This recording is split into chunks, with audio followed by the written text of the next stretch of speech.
At NIH, we envision a world in which mental illnesses are prevented and cured, and our mission is to transform the understanding and treatment of mental illnesses through basic and clinical research, paving the way for prevention and recovery and cure. And key to our mission is that we at NIMH are really responsible for building the evidence base. We don't provide services, we don't treat individuals, but we provide the evidence base that allows our health communities to make evidence-based treatments, provide services and treatments to individuals that are evidence-based.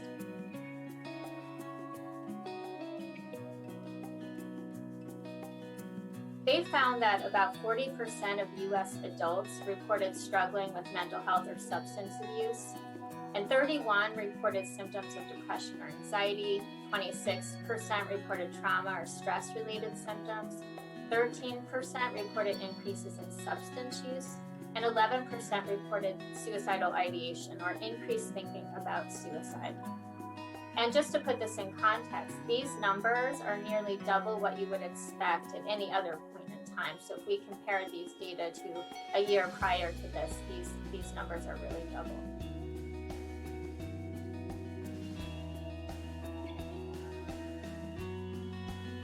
Okay, another vulnerable group is our frontline healthcare workers. Not surprisingly, they're particularly vulnerable to the impact of the pandemic. This is, again, just one example of a study that shows that overall, all kinds of health workers, whether it's the physicians, the nurses, they all report higher rates of symptoms of depression, anxiety, and acute stress compared to the general population.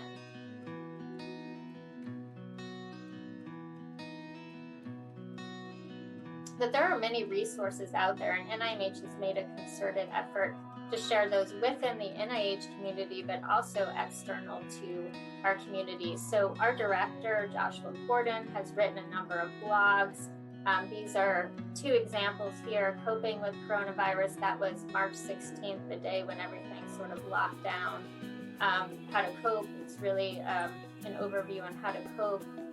In April, Supporting Mental Health, more information on how to cope. We also posted some resources on coping with COVID-19 on our intranet.